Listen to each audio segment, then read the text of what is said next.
Hermanos, muy buenos días. Les saluda su hermana Sandra Macetas en esta mañana para compartir el devocional diario. Ya hemos terminado el libro de Éxodo y vamos a empezar con el libro de Levíticos. Ya, el libro de Levíticos, capítulo 1. Este libro está dedicado a los levitas y sacerdotes, a la familia de Aarón y al ministerio que tenían que desarrollar. Está centrado en los procedimientos que se deben seguir en cuanto al culto, la adoración y los sacrificios que deberían realizar, ¿no? Los que sirven en la casa del Señor. Y vamos a empezar, ¿ya? Recordemos que los levitas y los sacerdotes eran pues los que oficiaban y dirigían todos estos procedimientos, todos los cultos, todas las actividades dentro de lo que es la casa del Señor, ¿no? Ahora, los 7 primeros capítulos de Levítico están dedicados a la explicación de cómo debían realizarse detalladamente las ofrendas y los sacrificios, ¿ya? Ahora debemos entender que este libro fue escrito por Moisés, así como los 5 primeros libros que son llamados Pentateuco, son escritos por Moisés, ¿ya? Ahora vamos a empezar a leer. Aquí en Levíticos 1 tiene como título Procedimiento para las ofrendas quemadas.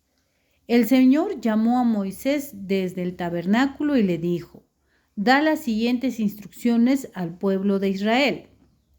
Cuando presentes un animal como ofrenda al Señor, lo puedes tomar de la manada del ganado o del rebaño de ovejas y cabras. Si el animal que ofreces como ofrenda quemada es de la manada, debe ser un macho que no tenga ningún defecto. Llévalo a la entrada del tabernáculo para que seas aceptado por el Señor. Coloca la mano sobre la cabeza del animal y el Señor aceptará la muerte del animal en tu lugar a fin de purificarte y hacerte justo ante Él. ¿Ya?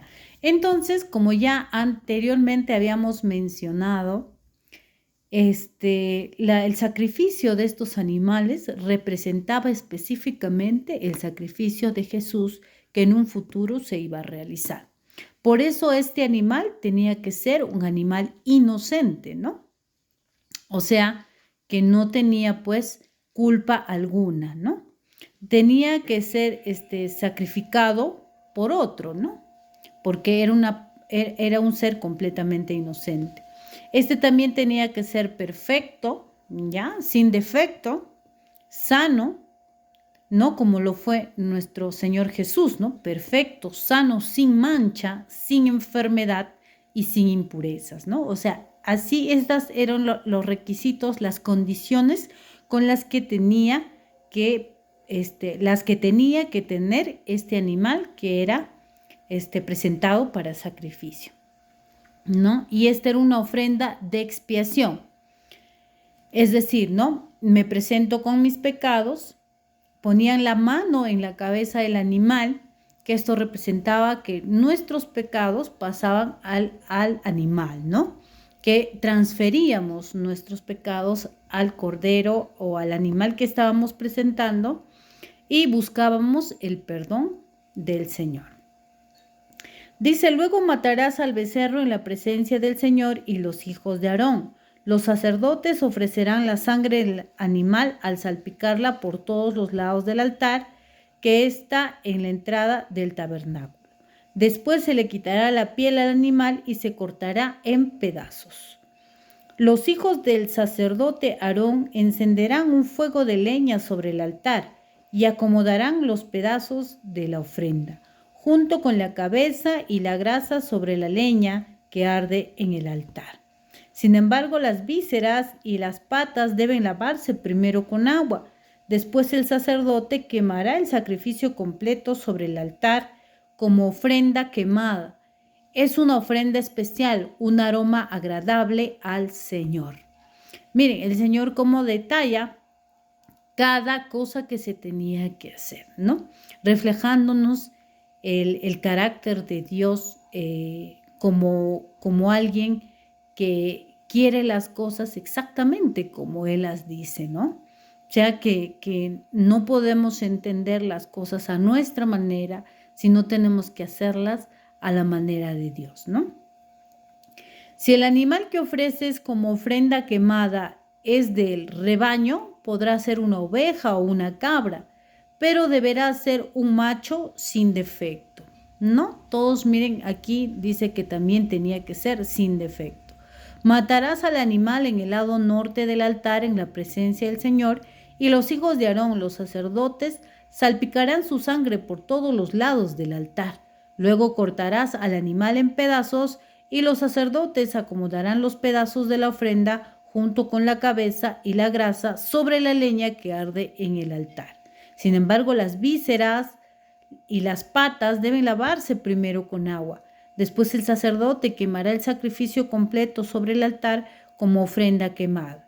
Es una ofrenda especial, un aroma agradable para el Señor. Miren, siempre resalta que al terminar todo este procedimiento, tal como el Señor lo manifestaba, esta ofrenda será, dice, una ofrenda especial y tendrá un aroma agradable para el Señor.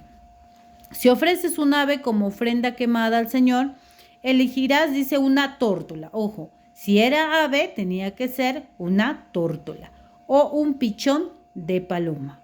El sacerdote llevará el ave al altar, le arrancará la cabeza y la quemará sobre el altar. Pero primero deberá escurrir la sangre y dejarla correr sobre un costado del altar. El sacerdote también debe quitarle el buche y las plumas y echarlos en las cenizas al lado oriental del altar. Luego, sujetando el ave por las aves, el sacerdote abrirá, pero sin despedazarla, después la quemará como ofrenda quemada sobre la leña que arde en el altar. Es una ofrenda especial, un aroma agradable al Señor. Entonces, vemos que cada persona elegía sus ofrendas según también sus condiciones socioeconómicas, ¿no? Según qué es lo que podía ofrecerle al Señor, ¿no? En otra parte de la Biblia nos dice que también debemos ofrecer según sean nuestras posesiones, según sean nuestros recursos, según podamos hacerlo, ¿no? Según lo que tengamos y lo que poseemos. ¿Ya? Entonces, es importante también aquí nos habla del derramamiento de sangre, ¿no? Recordemos que Jesucristo derramó absolutamente toda su sangre, ¿no es cierto? Y sin derramamiento de sangre, dice, no hay remisión de pecados. Entonces, esos animales tenían que morir, ¿no? En el lugar de las personas para que haya la remisión de esos pecados. Y tenían dos condiciones estos sacrificios, ¿no? Que tenga vida propia, ¿no? Como lo tuvo Jesús, ¿no es cierto? Vida propia. Y no tenía que tener pecado, o sea, debía ser completamente inocente y santo, ¿no? Entonces eso es lo que ocurría con estos animales, ¿no? Cuando Jesús murió, la cortina, dice, se abrió de arriba abajo, ¿no es cierto? Entonces, esto nos indica que era el sacrificio único, perfecto y suficiente para el perdón de nuestros pecados, ¿no? Todo lo que hicieron aquí solamente fue una representación del sacrificio de Jesús, ¿no? Porque podríamos decir, pobres animales inocentes, no tenían la culpa, no eran responsables de los pecados de estas personas, sin embargo fueron sacrificados. Y fue así en el caso de Jesús. Jesús no tenía por qué pagar por nuestros pecados. Él no era culpable, no era responsable de lo que nosotros habíamos hecho. Sin embargo, un inocente tuvo que morir, derramar su sangre y salvarnos a todos nosotros, ¿no? Entonces, por eso es que dice Juan en su libro, dice, he aquí el Cordero de Dios que quita el pecado del mundo. Entonces, ese es el único sacrificio que pudo darnos a nosotros salvación y pudo darnos una nueva oportunidad, ¿no? Gracias al sacrificio de Jesús, pudimos ser perdonados, hermanos, porque en la Biblia dice que la paga del pecado es la muerte, ¿no? Y que después de ahí ya no hay absolutamente nada más. Pero Jesucristo murió y resucitó, dándonos la oportunidad de vivir una vida diferente al lado del Señor, dándole un rumbo diferente a nuestra vida, ¿no? Entonces vemos en este capítulo los detalles que hacía el Señor con respecto a los sacrificios, hermanos, ¿no?